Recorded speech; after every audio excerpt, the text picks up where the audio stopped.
Greg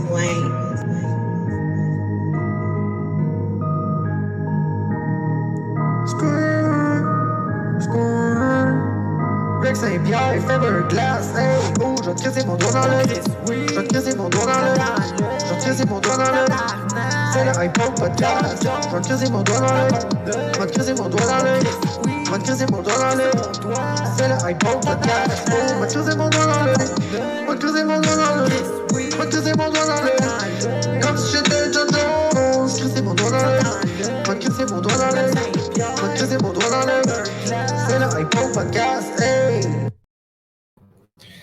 Bonsoir, ma gang de jeunes bums de l'avenir soudain du christianisme éteint de la seconde révolution norvégienne. Comment allez-vous? On est en direct de la voiture pour l'Hypoc Podcast en compagnie de Grégory ici. Bonsoir. Et puis, c'est ça, Chris, on va faire un podcast comme on fait le dimanche, man. Désolé de la demi-heure de retard, là.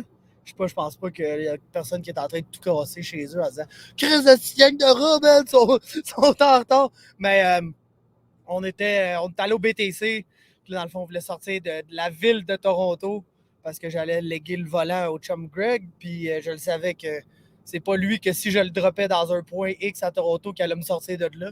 Fait que je voulais pogner l'autoroute avant d'y donner le volant. Et de là, pourquoi nous sommes un peu en retard. Alors, bonsoir à tous. Calis, comment vous allez? C'est une grande semaine. Je voulais commencer encore, man, avec des mauvaises nouvelles, esti, les boys, man. Je sais pas qu'est-ce qui arrive, je dirais, depuis la pandémie, mais le monde, là, ça meurt en sacrament, man. Puis on a encore perdu un OG, une personne très importante dans la communauté des arts martiaux mix et des arts martiaux en général. Sylvain Moroney, man. Une des premières black belts au Québec, un OG du Jiu-Jitsu. Que tu sois quelqu'un qui traîne depuis longtemps ou quelqu'un qui traîne depuis un peu moins longtemps, le gars avec son académie Bravado, puis tous ses autres projets qu'il a eu au courant de sa vie, a été un pilier pour le Jiu-Jitsu au Québec. Fait que ça, c'est une perte qui hit close to home. Là, les chums, je vous le cacherai pas, man. Ça fait chier de perdre un OG. De même, là, subitement, un gars qui est en santé et tout fait une crise de cœur, man. Ça n'en est pas sorti, malheureusement. Puis, honnêtement, man, c'est fucking triste, man. Fait que rest in peace, Sylvain Moroney, man. Mes sympathies à toute la famille, les proches, ses élèves, tu sais.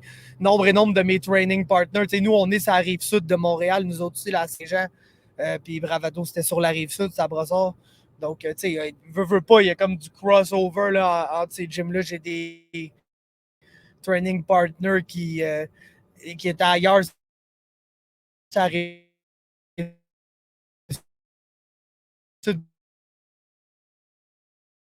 Qui ont comment.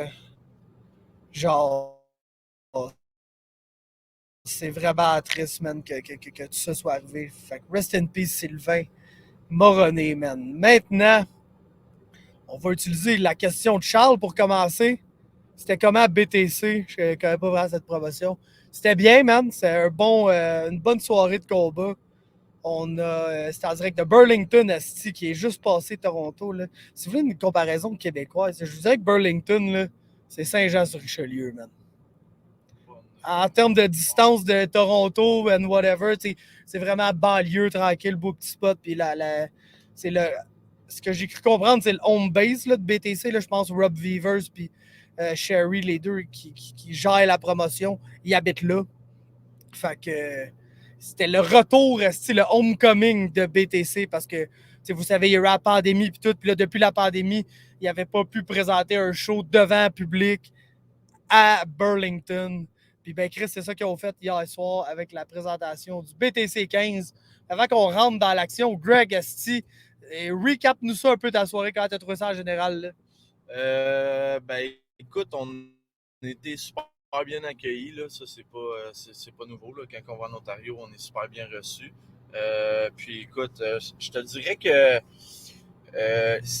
écoute, la place, la première fois qu'on est allé, c'était dans Meridian Center. C'était une grande place. Il y avait peut-être 1500 personnes, mais c'est une place qui peut accueillir peut-être 3000. Fait que ça me semblait vite. Il manquait un peu d'émotion. Là, C'est un aréna très broche à foin, je te dirais, mais l'ambiance était cool parce que c'était plus petit puis c'était plein. On parle peut-être de 750 personnes. Puis sinon, ben, en général, les fêtes ont pas mal toutes deliver d'une façon. C'est sûr que les 2 derniers combats, tant qu'à moi, c'était vraiment la cerise sur le Sunday. Le petit Diaz qui a take over vraiment son adversaire pour remporter le tournoi de 135 livres, puis genre caché 10 000 $ direct dans notre face. Genre le stack d'argent à 20, puis ben, le calice de trophées plus grand avec lui. ouais. Puis le calice de chèques en carton, là, ils l'ont fait au complet, l'affaire, c'était hilarant, man. Ouais. Puis après ça, ben écoute, le clou de la soirée, c'était à Sansa. On voyait clairement que le monde était là pour lui. Il a mis de l'ambiance aussitôt que sa tourne d'entrée est partie. Tout le monde s'est levé. Puis écoute, il a deliver dans la cage, mon gars. J'avais rarement vu des coups de genoux, man, rentrer de même dans un gars, puis le gars se laissait faire. Fait que, à un moment donné, le gars, il a plié, puis écoute, le building a sauté. En général, man, c'est un bel événement. Puis, on va être là au prochain, sûrement, man. L'événement était incroyable, G. L'événement était incroyable. Ouais, j'ai déjà entendu, écoute, les gens, j'avais déjà entendu de gens qui habitent en Ontario, qui s'entraînent en Ontario, dire « Hey, les boys, vous n'avez aucune calice d'idée comment Adam Asenza fait de l'argent quand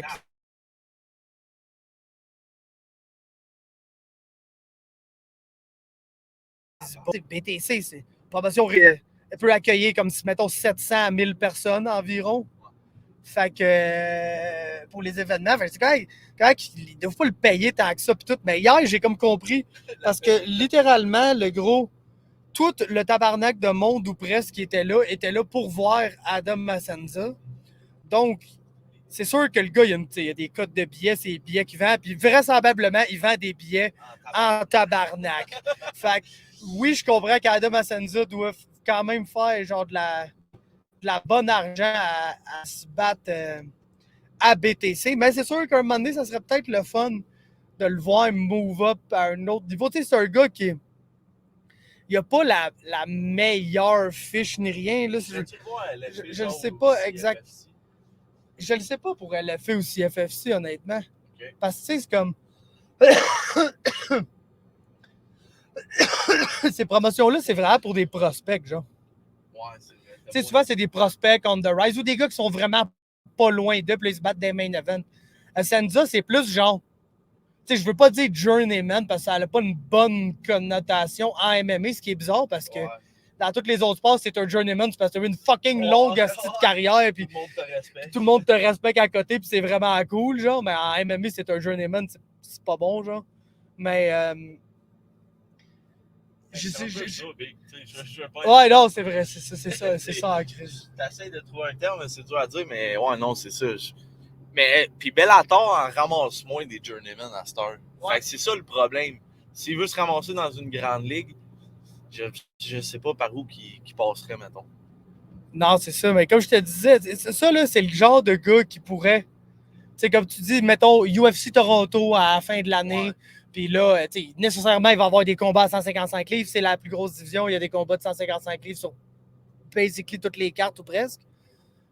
Puis là, à quelques semaines, il y a quelqu'un qui fall off, quelqu'un qui se blesse. Puis l'UFC, là, short notice, ils ont besoin de quelqu'un à l'intérieur du Canada, préférablement, parce que la personne doit pouvoir se battre. Puis un Américain, il faut qu'il ait son visa. Puis voilà. Fait il n'y a pas de ces calices-là qui ont leur visa canadien, là, on s'entend. Là. Fait que ça te prend un Canadien. Fait que ça serait le candidat parfait. Là, pour shit, short notice, 155 livres, là, genre Adam Asenza qui step in, comme Tristan Connolly, comme Jesse Ronson, a fait. C'est plus ça, sa porte d'entrée. Puis, comme je te disais hier, ça serait cool de le voir là parce que je pense définitivement pas qu'Adam Asenza, c'est un gars qui arriverait dans l'UFC et qui gagnerait énormément de combats. Là. C'est pas un gars qui ferait le top 15.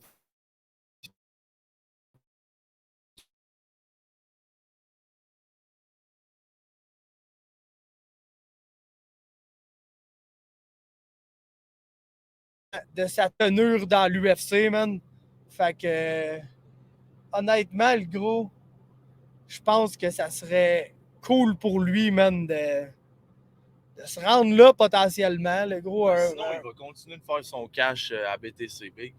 Ouais, c'est ça, sinon il va continuer de vendre genre 350 calices de billets, man, puis faire une bourse de genre 4-5 000 $ plus sa cote, puis d'être genre bien content, puis de s'entraîner, puis de coacher au Burlington Training Center, puis whatever the fuck, là. Fait que. T'es sur le speaking English, hein? On a parlé en anglais, je t'ai vu chercher tes mots, le gros. Ah, genre français, parler, j'aime, ok. Donc, ouais, et sinon, comme on disait, il y a eu la finale du tournoi.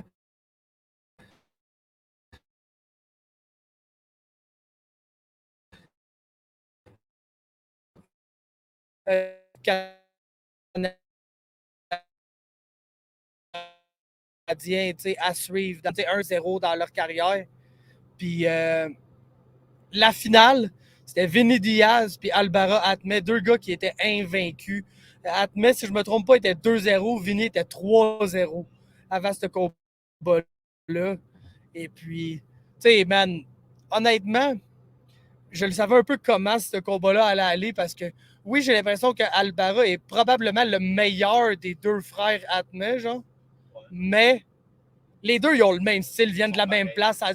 Les deux, c'est vraiment des copies conformes un peu de l'autre en termes de style puis de façon de combattre. Puis dans la demi-finale, on avait vu Izu, genre le takedown, le lutter, puis faire toutes ces affaires-là. Puis honnêtement, je me disais que ça allait probablement être ça. Puis c'est exactement ça que ça a été. Mais encore là, on a comme vu que il y a un des frères qui était comme meilleur que l'autre parce que Izzuddin s'est fait takedown genre vraiment facilement, s'est fait dominer au sol, s'est fait prendre son dos pendant des longs moments de ce combat-là. Hier, le combat de Alvaro puis Vinny, il y a eu beaucoup de clinch contre la cage, genre de takedown attempt contre la cage qui menait à des clinch qui menaient à des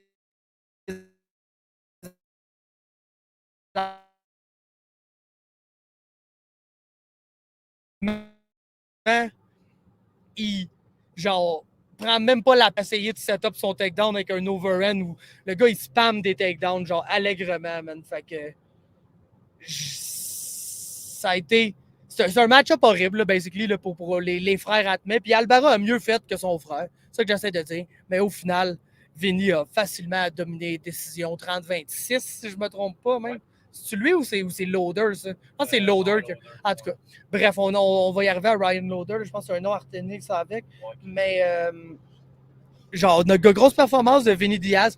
Pas nécessairement le combat qui était esthétiquement le plus beau à voir. Là, comme je dis, beaucoup de lutte contre la cage, beaucoup de takedown attempt. Puis, tu sais, pas un gars qui chain wrestle beaucoup. Là, fait il essaye son single leg, là, puis là, il reste 1 minute et demie sur le même single leg contre la cage. Puis, soit qu'il va réussir par finalement le faire, ou soit qu'il va désengager, puis tout de suite spammer un autre takedown qui va passer 1 minute dessus. Fait en tout cas, pas le meilleur fight esthétiquement, mais grosse performance de Vinny Diaz qui va être à surveiller le calissement dans le futur.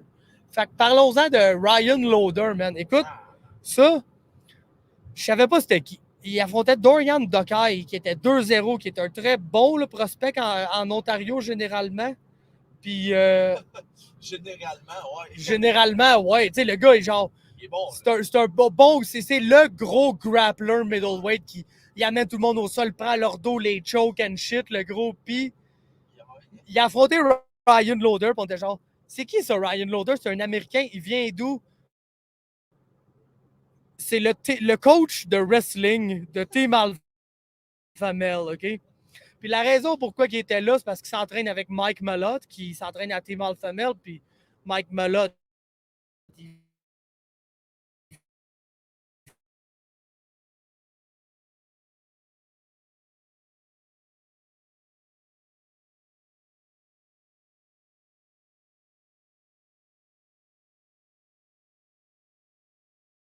qui affronte Dorian. Puis man, absolument whoop, genre du tout au tout, le gars. Gros, je parlais un peu après avec Crew Allen puis tout, puis Division 1 All-American Wrestler, un des meilleurs lutteurs collégiales. En Californie, le gars, il a lutté à Iowa State, Iowa. De quoi dans une place, c'est qu'ils sont très très forts en lutte, là, tu comprends? Fait que le gars, man, était Division 1 All-American Wrestler. Puis il est arrivé, puis il a pogné le gars qui est un grappler dominant, là, en Dorian Dokai, là. Puis il a mopé le plancher avec. Chaque fois que Dokai initiait un scramble, mon gars, il restait sur le top. Il était genre vraiment... genre, gros. All over him, man. Il l'a complètement dominé, le gros. Puis ça a été vraiment une décision complètement facile pour lui. T'as pensé quoi de Ryan Law? Si ce gars-là peut continuer à se battre, honnêtement, ça va être un excellent prospect dans l'UFC pour le futur. 100% d'accord. 100% d'accord. Mais écoute, Doyan, il rentre, man, la grosse musique. Serbe ou. Yeah, en tout cas, on est back, man. Fait que. On est en train de parler de Dorian Dokai, Ryan Lauder. Après ça, c'était. Après ça, c'est les heavyweight. Ouais, il y a eu les heavyweights, exact. C'était. Tu l'as plus vu que moi, parle-en. C'était long et c'était pénible. Ça a été le pire combat de la soirée. C'était du lay and pray. Écoute, 2 débuts professionnels. T'avais un gars du gym de Tanner Bowser, si je me trompe pas, tu me dis. Puis t'avais un gars de l'Ontario, puis le gars de l'Alberta, mais t'as le swingé à gauche puis à droite, là, 3 takedowns par round minimum, puis le gars se relevait, mais il se faisait takedown, puis si je me rappelle, ça a-tu fini par soumission, ça? Non, TKO. TKO? Ben, tu vois, je m'en rappelle même plus de la fin, fait que c'était rien de capoté, là, mais tu sais, c'était un début professionnel, mais tu voyais qu'il y en avait un qui avait vraiment un edge sur l'autre. Fait que c'est ça. Ouais, dans le fond, écoute, c'est comme. C'est Mike Mead, qui est un poids lourd, c'est ça à MFL, une coupe de place, devait faire ses débuts pro contre un autre heavyweight qui est. Puis Chris, c'était pas Pierre Patry, man. C'était supposé se battre contre Pierre Patry du Patnon. Ah oui, oui. Puis en tout cas, ça n'a pas marché. Fait que là, ils ont trouvé un dude. Ça s'appelle Sterling Michetti ou Michetti, je suis pas sûr, c'est CH, mais bref. C'est un gars, devant que Greg disait, Shave Bears MMA en Alberta. Et puis, c'est un middleweight, man. Basically, là, c'est un middleweight, le dude. Puis, ce qu'il a fait, c'est qu'il a pogné le vrai heavyweight. Puis il l'a take down at will. Puis il l'a ground and pound. Puis il l'a pété au sol jusqu'à temps que l'autre, il en veut plus. Puis un moment donné, c'est que ça a été un grind, genre, domination, puis aussi le stoppage était très peu eventful. Genre, c'était juste un moment donné, le ref était tanné de voir un dude se faire vraiment calissement défoncer. Fait qu'il a juste, genre, dit « Ouais, fuck that, le gros, genre, j'en ai assez vu, mais c'est pas genre, y'a pas un gars qui s'est fait faire mal, pis là, oh shit, pis, tu sais, rien de tout ça, là, c'était juste vraiment le domino au sol, petit ground and pound, pis là, un moment donné, après comme un round et demi à peu près, l'arbitre il a fait genre, ouais, j'en ai vu assez, les boys, fait que, il a mis un terme au combat, man. Sinon, rapidement, Nate Small était de retour sur la carte, s'est battu contre Blair West. Le complètement domino au sol, il a essayé un slick armbar, il l'a fendu au grand complet. L'autre, il y avait une grosse crise de Cooper qui a fait fermer son œil, genre. Puis c'était hilarant parce que, en fait, le combat a été arrêté par le docteur à cause de la coupure après le premier round. Puis là, les partisans de Blair West, genre, ils bouaient, puis ils étaient là, comment est-ce que j'aurais pu continuer? Le gars, il a l'œil complètement fermé, une tabarnak de grosses coupures. Genre, ah, gros, bullshit, ref, est-ce que j'aurais pu continuer, tu sais? Fait que ça a pas bien marché pour lui. Grosse performance de Nate Small. Toi, tu l'avais jamais vu. Qu'est-ce que t'as pensé de Nate Small? Surprenant, man. Surprenant pour vrai. Puis Chris, le gars, il. Comment je pourrais dire? Il est intense, là. Il rentre là, man. Puis il est pas là, genre, pour examiner la situation. Puis genre, ok, je vais placer mes shots. Il rentre dans le tas, man. Puis il te fait mal, man. Puis écoute, il a fait mal pour vrai, là. Puis Chris, le monde bouait, mon gars, man. Moi, j'étais sur le bord de la cage. Là, il était shut down au complet. Ça aurait pas été logique de laisser un gars aller dans la cage à un œil, là. Il s'appelle pas Michael Bisping. Non, c'est ça, exactement, man. Puis, tu sais, gros, c'est ça avec, c'était comme. Nate Small, c'était son 3e combat, mais Blair West, c'était son début pro, man. Fait que, tu sais, début pro, tu laisses pas le gars se faire fendre assis au grand complet. Tu veux qu'il réessaye au moins une fois, là. Ouais. Fait que. Puis, premier combat de la soirée, man. De Sheriff, Jared Dumont de Niagara Top Team, un gars que j'avais hâte de voir parce que Zach, Kevin m'en parle depuis genre fucking longtemps, man. Puis ça fait longtemps qu'il se cherche un pro fight. ça avait pas l'air de faire la file de se battre contre lui, honnêtement. Puis je me demandais pourquoi, puis on a compris pourquoi hier, man. Si absolument dominé Broderick Rennie, le takedown. Il l'a eu, basically, dans un rear naked choke pendant 2 minutes. Tu sais, son bras était passé au complet, il avait juste pas, sa main pour fermer, sorry, la grippe. Mais tu sais, il y avait le choke appliqué à un bras en dessous du menton quand même tête pendant un bout avant que Rennie a finalement laissé sortir sa main puis qu'il a pu finaliser le choke, tu sais, mais Rennie était tough, man, il s'est relevé de pas mal de takedowns, il était là pour se battre, le dude, il était juste super outmatch par un gars que ça faisait longtemps qu'on attendait chez les pros, puis man, c'était absolument pas décevant de voir sa performance, fait que shout out à Jared Dumont, man, le shérif, fait que, généralement, man, bel événement. On est en train d'oublier, man. Et pour les gars, là, on était assis à côté de Diana Belbita. Shout-out à notre boy Max. Ah ouais, c'est vrai. T'as vu comment c'était significatif dans ma soirée, man. Mais oui, Crew Allen était là, le coach de House of Champions, le Crew Allen, vous le connaissez, là, il est chauve, il est dans le coin de tout le monde. Absolument, genre légendaire, c'est la scène canadienne, le gars. Je pense qu'il était dans le coin de Shawnee Carter ou de quoi de même dans le temps, là, dans les premiers UFC. C'est un cutman au UFC et tout. Puis bref, fait qu'on chillait avec Crew Allen, il m'a payé un petit drink pis tout. Puis Diana, elle s'entraîne à son gym, fait quoi, elle était là, man, toute la soirée. Puis, ça m'a fait rire parce qu'un moment donné, j'ai comme... Tu sais, j'ai fait un vlog là, pour le BTC, j'avais ma caméra, puis je filmais des affaires puis tout, puis maintenant, tu sais, je suis parti de leur table pour aller chercher la caméra puis revenir parce que je voulais prendre des shots justement de Jared Dumont qui rentrait. Puis gros, quand elle m'a vu arriver avec la caméra, elle avait l'air terrorisée, man, parce que la fille est genre somehow convaincue que parce que s'il y a une caméra, genre nécessairement c'est pour la filmer elle, ce qui était absolument pas le cas, j'en ai rien à calisser. C'est une vraie calice de princesse pour vrai. Puis c'est là que Max, tu nous as manqué parce que toi, on le sait que t'aurais pas l'autre style gros avec ta caméra puis faire OK, on est en direct avec Diana Belbita. Ouais, la fille, ça avait pas l'air du tenter, Non, là. J'ai glissé un mot ici et là, mais j'ai pas crissé la caméra dans la face. Princesse. C'est une vraie crise de princesse. Dit Greg qui n'a pas parlé, genre. Mais c'est vrai qu'elle Ben, a, elle a un aura, là. Ouais, c'est ça, t'as pas eu le elle a goût un d'aller aura, parler, ouais. là, le gros, là. Genre, c'est Non. comme, je me prends pour le nombril du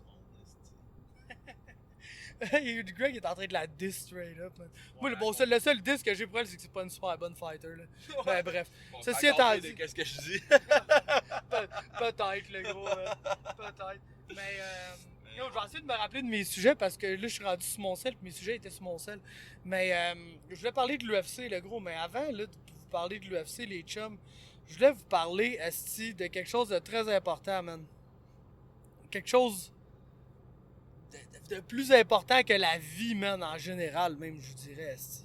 C'est les couilles de votre père, man. Là, t'es genre Faber, de quoi tu me parles de Chris? Mais oui, man, parce que vous savez, c'est la fête des pères qui s'en vient, OK? Puis, vous l'aimez, votre père, Chris. Il vous a donné la vie, tabarnak. Vous êtes redevable, man, à tout jamais. Fait que là, vous voulez sûrement y acheter un petit cadeau, man. Genre, pour dire, papa, je t'apprécie, très cher type. Puis, le cadeau idéal, sacrément, c'est le Performance Package 4.0 de Manscaped. Vous le savez, les boys.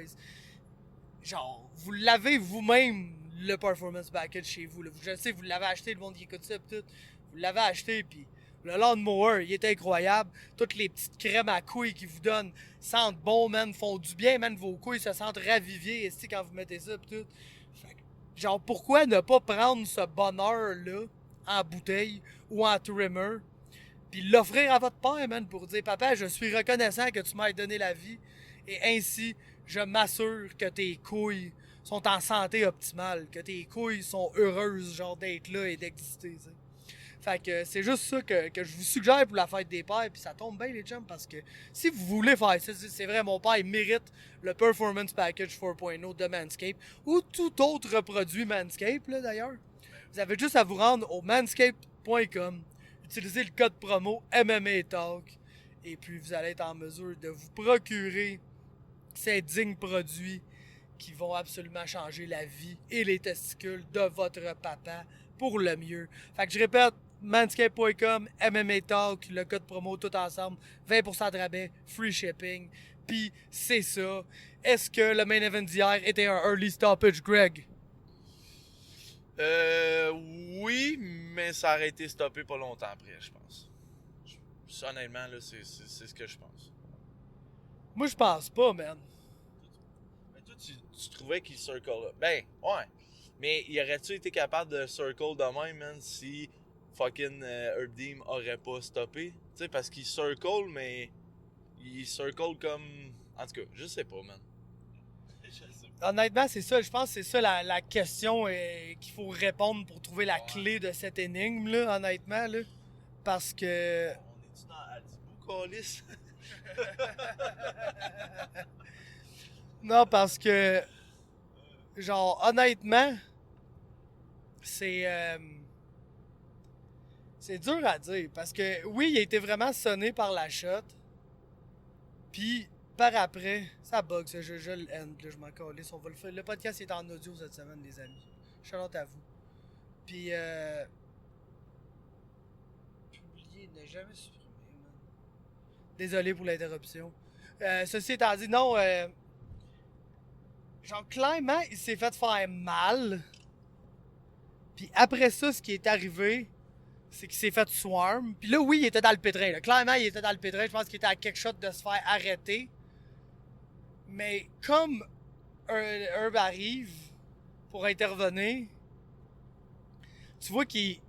Puis oui, c'est vrai que ta question est bonne, man. Est-ce que c'est parce qu'il a intervenu qu'il a réussi à comme circle away? Mais moi mon main point, c'est quand Herb a arrêté le combat, Rosenstrike était comme en train de se sauver des strikes de Volkov de 1, puis de 2, il avait l'air correct.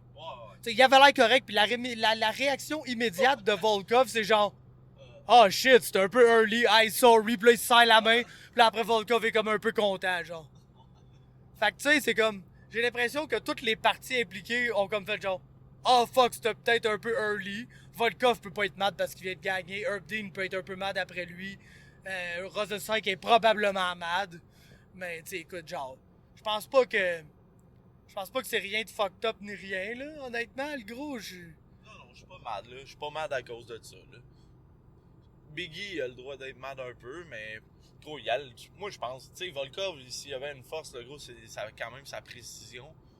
Puis moi j'ai vraiment l'impression qu'il a réussi à circle, tu sais, vraiment à se tasser des strikes parce que Herb Dean s'en est. Parce que même à ça, Chris Volkov, à grandeur qu'il a, dans la petite cage, man, au UFC Apex, il coupe la cage, le gros, puis il continue de le varger là, dans la cage. Là. Fait en tout cas, moi, je pense que le résultat aurait été le même, même si on aurait laissé un petit peu plus de temps.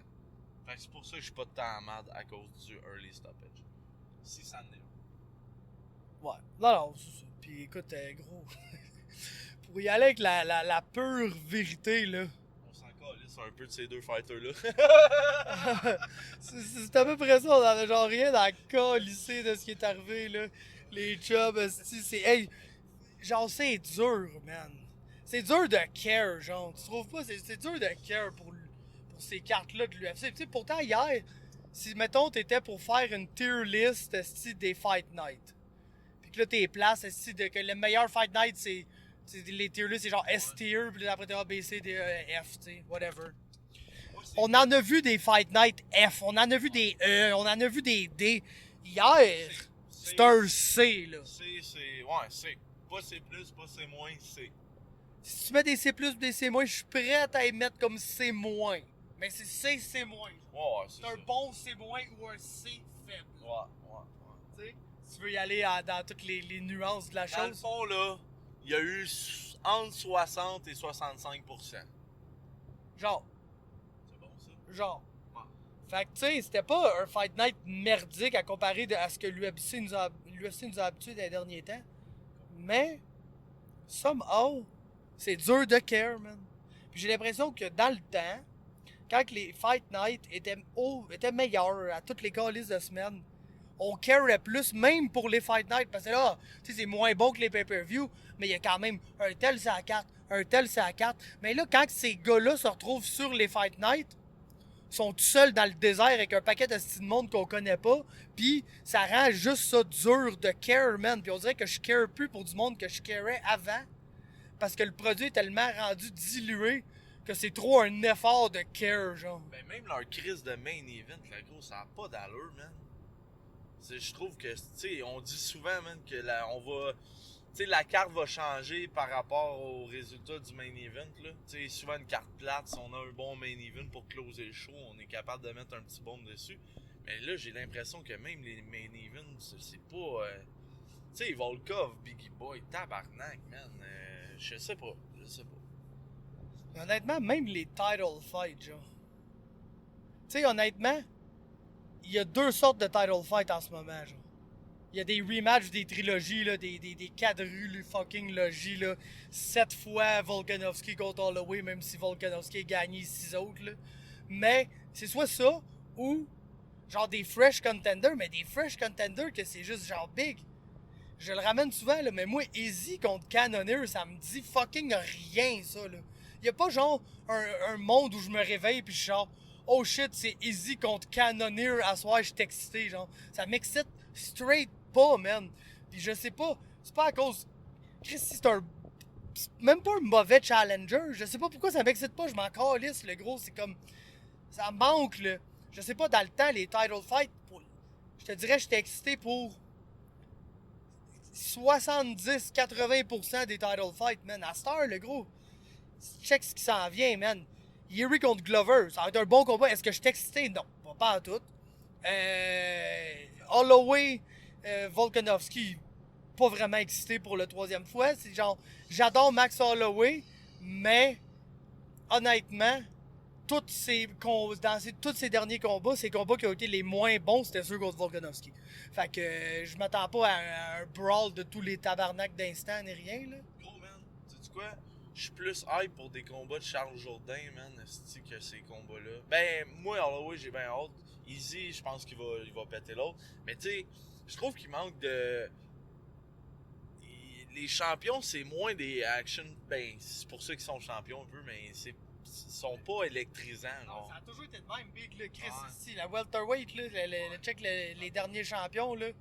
Woodley, tabarnak, à part Lawler puis Hendricks pendant un petit bout, là. GSP, Woodley, là, c'est pas... Ouais, c'est ça, c'est des... C'est gros, quand GSP se battait contre John Fitch, Jake Shields, on était genre... Même si le combat... Tu sais, je te parle pas de si le combat il deliver. Comme Easy, Cannonier, je sais que ça va pas deliver, là. C'est pour ça que je suis pas excité. Non, ben on sait tout que ça... Tu sais, gros, il va le découper, là. Tu sais, il va être at range, puis il va le kicker dans la face, puis dans les jambes, puis ça va être ça, là. Il va être fucking prudent pour pas se faire tuer, man. Pis c'est les combats d'Easy qui sont plates. Ça. Quand Easy est trop prudent, c'est ses combats plates. Fait que. Mais. Tu sais, comme un Fitch GSP, tu le sais là, que ça va grapple as fuck pis whatever, mais.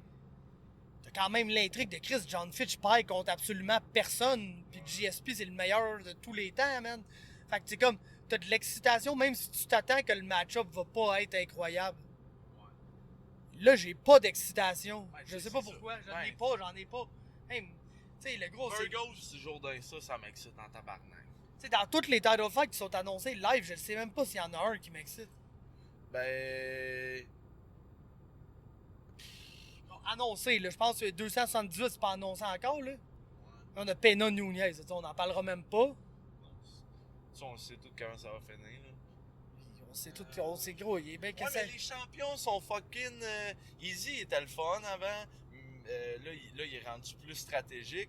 Holloway, comme tu dis, gros, c'est pas les combats les plus excitants contre Volkanovski. Là, il va peut-être être différent. Il va falloir qu'il change son game plan, là, à un moment donné. Là, ça marche pas. Mais sinon, tu sais, Ousmane, ça m'excite pas. Ousmane content. Tu sais, mettons, Ousmane, Hamzat, moi ça m'excite. Ça, si ça se book, ça m'excite as fuck. Oliveira, Makachev, ça c'est booké, ça m'excite as fuck. C'est genre probablement le combat dans toute l'UFC qui va le plus m'exciter. Qui peut être booké, là. C'est deux top fight for me live, là. Aljamain, peu importe contre qui le book, ça va être excitant. Ouais, ça, ben c'est les 135 livres, le gros, c'est la The Division, là. Moi, en tout cas, c'est ma préférée, là, présentement. Là. Parce que, tu sais, même Flyweight, le Moreno, Cara France, je suis pas vraiment hype, puis j'ai l'impression que je devrais l'être parce que ça va être un bon fight, mais... Moi, il me fait mal, celle-là. Moi, c'est mes deux boys à 125, il me fait mal un peu, mais écoute, ça va être un bon fight. J'aime mieux... Au début, j'étais un peu mad parce que Figgy est reparti avec la belle, je voulais avoir la revenge, mais quand tu y penses, 4 combats d'affilée contre le même gars, le Callis, vont-tu se battre 14 fois, c'ti, man? Fait que non, je pense que c'est logique. Mais oui, man, ça t'es pas excité, mais d'après moi, quand le combat va starter, ça va sûrement. L'excitation devrait revenir. Mais ça va être un bon fight, mais tu sais, de ce que j'essaie de te dire, c'est tu sais, quand t'es stressé avant un fight, là, t'es tes petits papillons, t'es genre, oh shit. Tony Ça, Chandler. ça s'en va se passer, man. Tu sais, Big, j'ai plus ça, là. Je pense que c'est le seul fight, là, dans qui va me faire ça. Puis il y en a deux, en fait. Il y en a un qu'on va parler dans pas long. Mais l'autre, c'est Joanna Wiley, man. Ah, Chris, mais ouais, ça, c'est juste triste qu'on ait 3 rounds, là. Quoique ça risque d'être peut-être encore plus tâtant, vu que c'est condensé. Mais je pense pas parce que Joanna elle a dit que là, il fallait qu'elle soit plus stratégique, mais ça, c'est clair. Ça, c'est la semaine prochaine, là. Ouais, ouais. That's it. Ben c'est ça. En tout cas, je sais pas pourquoi on dirait que l'UFC, man. Ma théorie, c'est qu'il nous présente tellement de contenu qui est de bas de gamme, on va se le dire, que ça drag down tout le reste. Genre, on dirait t'as tellement... Chris, man, tu pourrais nous faire des cartes un peu meilleures, puis qu'il y ait des UFC à toutes les 2 semaines à la place de toutes les semaines. Puis Big, je suis sûr qu'on serait hype à toutes les 2 semaines pour une carte. Mais là, sacrément, il n'y en a pas eu là, la semaine passée. Là. Big, on est parti pour un streak de 12 semaines.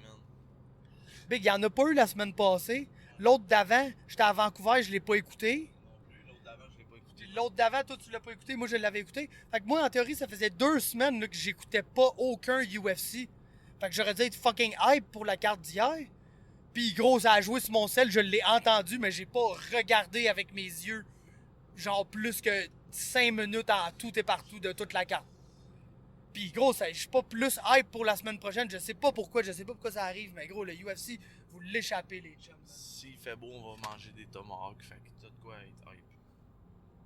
Ah ben c'est ça, tu vois, je vais être hype pour les tomahawks, puis pas pour la carte, genre, mais... Tu sais, je suis comme plus hype pour l'événement, genre, je vais être avec Greg, avec Max, que pour genre, hey, les combats, man, tu sais, puis Chris, c'est rough, man, quand tu fais des podcasts de ça, de genre plus jamais être hype pour rien, man. Ouais, c'est vrai, c'est pas facile. Fait que parle-moi d'Evloev contre Ige, vu que c'est le fight que t'as écouté, pis c'est comme le fight important sur la carte, là. Ben écoute, moi, man, je pense que j'ai donné 2-18 au deuxième et au troisième round pour Evloev. Le premier round, il avait l'air de l'étudier, puis il l'a gagné, clairement. Mais Evloev, gros, j'aurais aimé ça qu'il pogne Topuria, man, puis qu'il te le whip, là. Moi, je l'aime plus Topuria, là. Fait que, ouais, tu sais, pauvre Danny Game, mon gars. Il vient de se faire voler son spot au numéro 10 ranking, là. Mais Evloev, tu sais, hier, je te disais, il y a qui à cette division-là comme wrestler? Ben ça en a un tabarnak de fucked up, mon gars. Il te pogne, man, il te drag down, mon gars, pis si t'essayes de te relever pis tu réussis, ben 2 secondes après, man, t'as le dos, man, couché au sol, mon gars, pis tu te fais taper dans la face, man. Fait que Evloev, crise de monstre. Non, définitivement. Moi, c'est un fighter que je suivais depuis avant l'UFC, que j'avais vraiment hâte de voir. Puis c'était le champion Bantamweight de M1, si je me trompe pas, ou de quoi de même. Puis là, il est arrivé, il a fait une coupe de combat à Bantamweight, puis là, il a move up à Featherweight. Puis là, j'ai dit, genre, gros, toi, tu vas nous faire un Gregor Gillespie de toi-même, le gros, puis tu vas aller te battre, genre, dans une division qui est pas ta division. Puis tu vas avoir du succès pareil jusqu'au moment où t'en auras plus. Mais là, sacrément, man, porter d'admettre que ce calice-là, il va continuer d'avoir du succès, man. Toi, tu viens de drop down le ciel, man, dans la Ouais. place de la mort. La craque de la mort. La craque de la mort, man.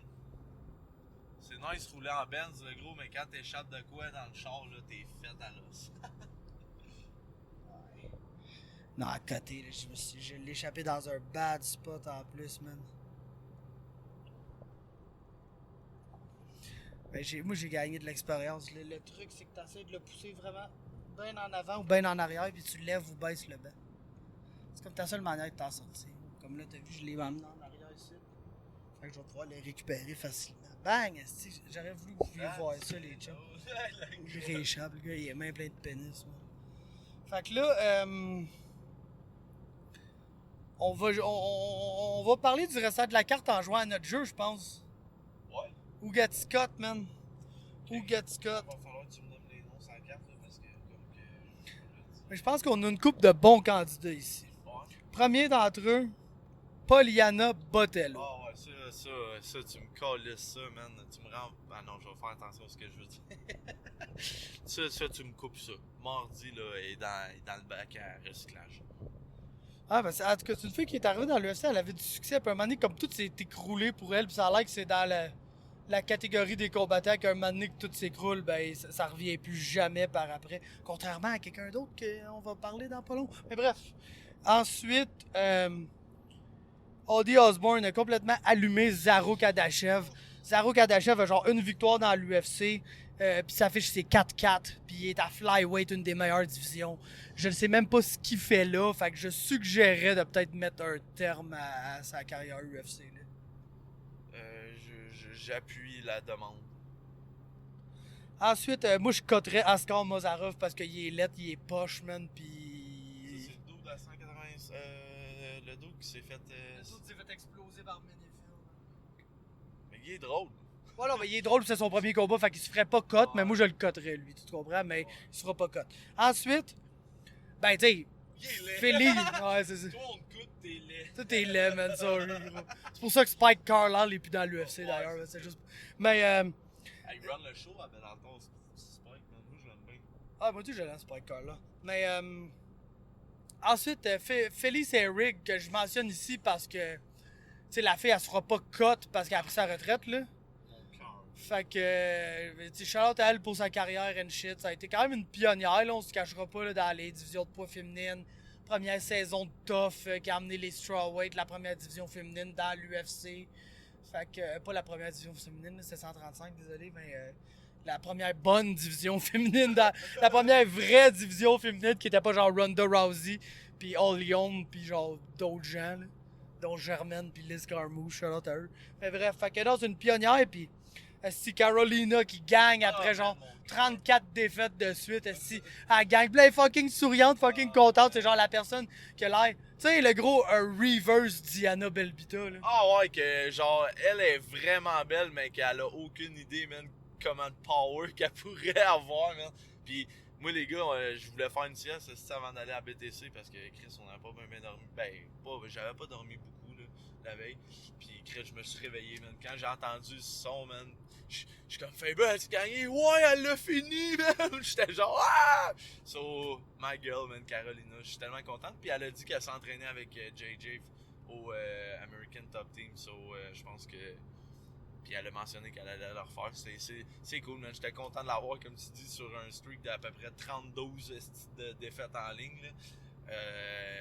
Chris qui était belle dans son petit saut rouge. C'est juste ça que j'ai à dire. Puis je suis bien content pour elle. Ah, c'était genre à 5-6 en ligne. C'était genre BJ Penn type shit pour elle. Là, fait que, heureusement, ils ont remédié à ça. Puis, man, genre, il m'en reste deux autres. Il y a Zalgas Zumagulov. Honnêtement, ça me ferait vraiment mal au cœur qu'il cut. Je comprendrais pourquoi, parce que je pense que le gars il est comme 1-3 ou 1-4 dans l'UFC. Mais honnêtement, je pense que c'est un peu. Tu sais, le gros. Je vais pas arriver ici et dire ah, c'est un vol, parce que comme j'ai dit, j'ai écouté 5 minutes de la carte du tout et pour tout. Là. Mais ce combat-là, Molina contre Zumagulov, c'est un des combats que j'ai porté le plus attention à. Puis, honnêtement, je pense que Zumagulov méritait cette décision-là. Puis c'est pas la première fois dans sa carrière UFC que il a pas gagné une décision qu'il méritait peut-être. Fait que oui, le gars est comme 1-3 ou 1-4, ce qui est une fiche de merde qui mériterait de se faire cut. Mais d'un autre côté, il était à un scorecard près presque dans plusieurs combats de basically être genre 2-3 ou 3-3 ou une fiche positive ou whatever. Là. Fait que moi, je pense qu'il est bon puis que sa place là, j'aimerais pas ça qu'il se fasse cut. Mais à cause de la fiche, j'ai comme pas le choix de le mentionner ici. Puis Andreas Mikhailitis, là, qui s'est complètement fait démonter par Rinat Fakhretdinov, puis que, tu sais, gros, sa seule victoire, c'est contre KB Bouler, puis il a même pas réussi à le finir, là. Fait que, tu sais, big guy.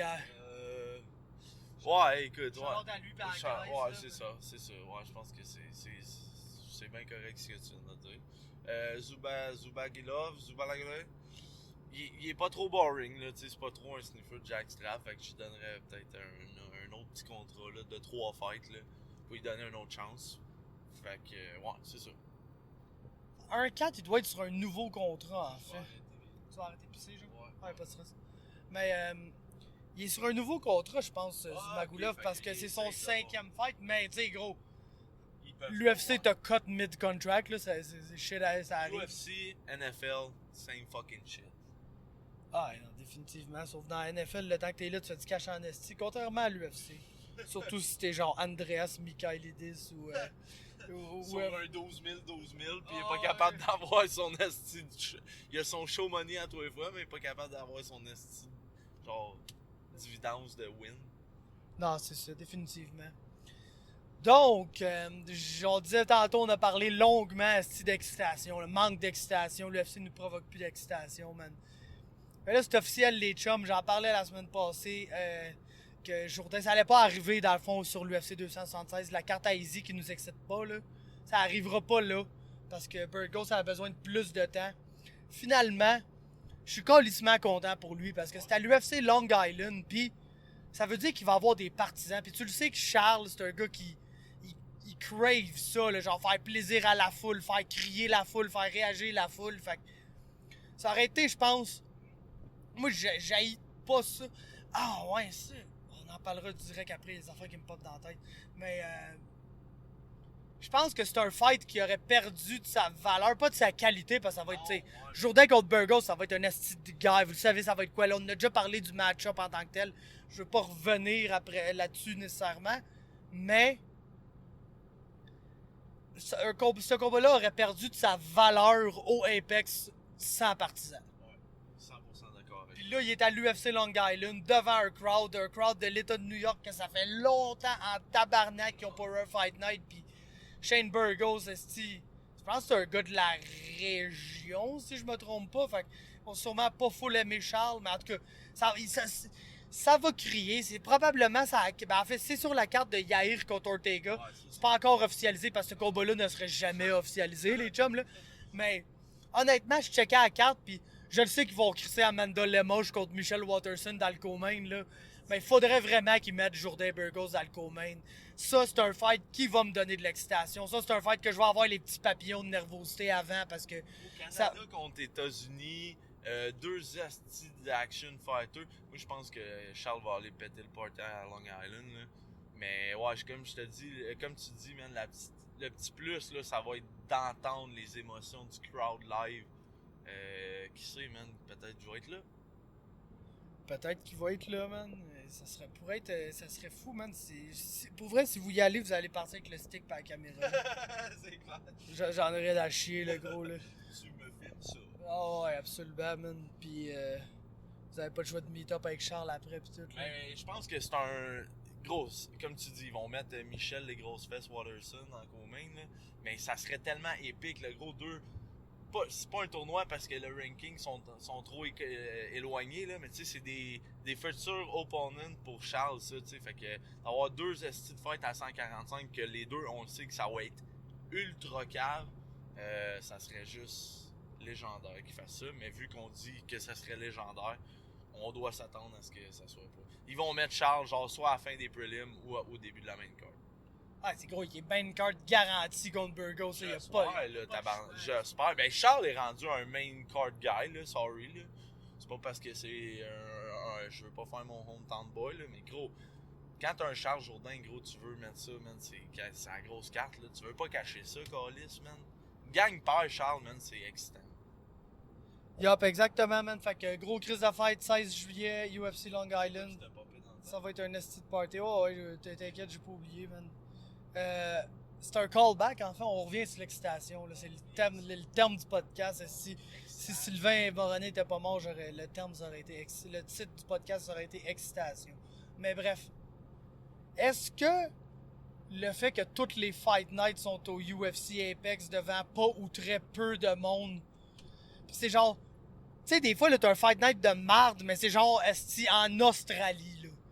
Pis là, tout le monde est fou comme de la scène tabarnak de marde pis sa gueule. Pis t'as Australien Random B, là, qui fait un knockout ou une soumission. Pis là, la foule réagisse comme Calis si Mohamed Ali. Je réponds oui tout de suite à ta question. T'sais, fait est-ce que le fait que toutes les Fight Nights c'est à la même place, ça a l'air de la même affaire, qui est le gym de Tough, pis la place qui est Contender Series, dans une petite crise de cage avec pas de monde, est-ce que ça l'enlève de l'excitation au Weekly UFC? Toi, tu m'as déjà répondu, c'est oui. Puis je vais te le démontrer en plus. moi, je vais tout le temps me rappeler, man, le retour de la carte à Jacksonville. J'étais avec Bégin, man. Le gros, c'est le premier combat. C'est 2 filles que j'ai absolument aucune connaissance de c'est qui. Ils existent, sont sous contrat. Puis, man, ils se mettent à taper sa gueule, le gros, comme 2 estis déchaînés. Puis, big, le crowd, là. J'ai crié ce soir-là, man, du premier combat, man, jusqu'à la fin. Puis, tu sais, les combats ont aidé à ça, mais je pense qu'un crowd, le gros, ça change tout. Puis, parle-moi pas d'un crowd de 200 personnes étalées dans le style d'Apex Center, là. Que, oui, c'est nice à entendre les shots, là. Mais on les entend et tout quand il y a un crowd, man.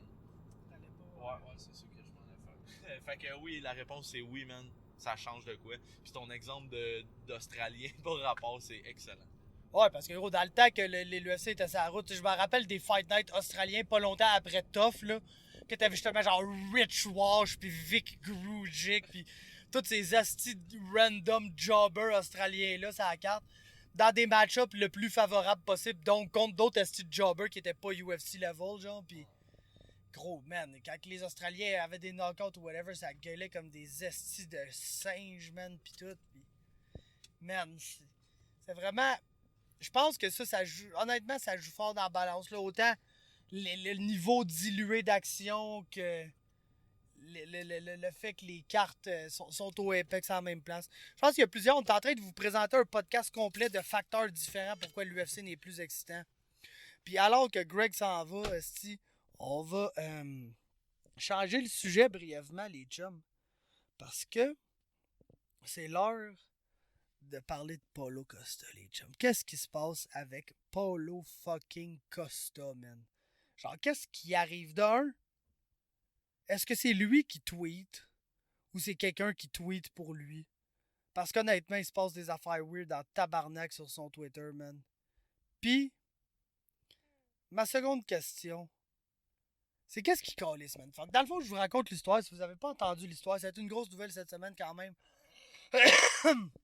Donc, Paulo Costa s'est rendu dans une clinique de vaccination au Brésil. T'es genre, Chris, man, ce gars, il commet son acte de bienfaisance pour la société. Il se fait vacciner contre la COVID pour protéger son prochain, whatever, le gros. Puis, genre, c'est commandable comme action. C'est Paulo Costa. C'est pas le gars qui m'apparaissait comme le plus pro-vax puis whatever, on s'entend. Là? Fait qu'en tout cas, c'est bonne affaire. Fait il se présente dans une clinique de vaccination au Brésil. Puis là, il attend pour se faire vacciner. Puis au lieu d'accepter le vaccin comme il est là, ce qu'il aurait fait, puis je dis aurait ici parce que, genre, honnêtement, man, on peut pas vraiment savoir vraiment ce qui est arrivé parce qu'on n'était pas là. Puis c'est toutes des allegations up to now. Puis lui, il nie l'histoire, puis whatever. Mais bref, ce que Paulo Costa aurait fait, c'est que quand sa carte de vaccination aurait été terminée d'être remplie, il aurait essayé de soutirer la carte de vaccination à l'infirmière sur place pour fuir et ainsi ne pas se faire vacciner. Fait que dans le fond, le gars, là, c'est pas été là, il a essayé de se faire une vax card. Puis il a volé la vax card qui prouvait qu'il était pleinement vacciné. Il a essayé de la voler sans se faire vacciner. Okay? Fait qu'il a essayé d'avoir l'argent du beurre sans avoir le calice de beurre. Okay? Puis, allegedly toujours, bien sûr. C'est selon les allégations. Puis, là, il y aurait une infirmière qui l'aurait retenu, qui aurait essayé de le retenir pour pas qu'il vole. Puis là, c'est à ce moment-là qu'il lui aurait crissé un coup de coude. Je sais pas de quelle façon. C'est-tu en se débattant qu'il l'aurait atteint par inadvertance ou il l'a juste straight up elbow in the clinch. Là, bang, t'es ma calice de tarte, lâche-moi. Je ne sais pas trop ce qui est arrivé, mais c'est une drôle de crise d'histoire. Ça a fait les manchettes, évidemment, cette semaine parce que c'était quand même inusité. Puis, tu sais, je voulais juste me servir de tout ça, de cette histoire-là, pour parler de Paulo Costa en général. Genre, qu'est-ce qui se passe avec Paulo Costa, mettons? Son comportement est quand même étrange dans les derniers temps. Là. On se le cachera pas. Et puis, cet événement-là, j'ai l'impression que c'est comme un peu la culmination de toutes les crises d'affaires weird qui sont arrivées avec Paulo Costa dans les derniers temps, man. Puis, honnêtement, le gros... Je me demandais ce qu'il en était. Puis on va le demander à Greg qui reviendrait là, man. Greg, esti, parle pas, on va finir dans quelques instants le podcast. On va pouvoir changer de conducteur. Puis tout. Mais le gros, I put you on the spot right now. Je viens d'en discuter longuement, man. Et je te demande la question.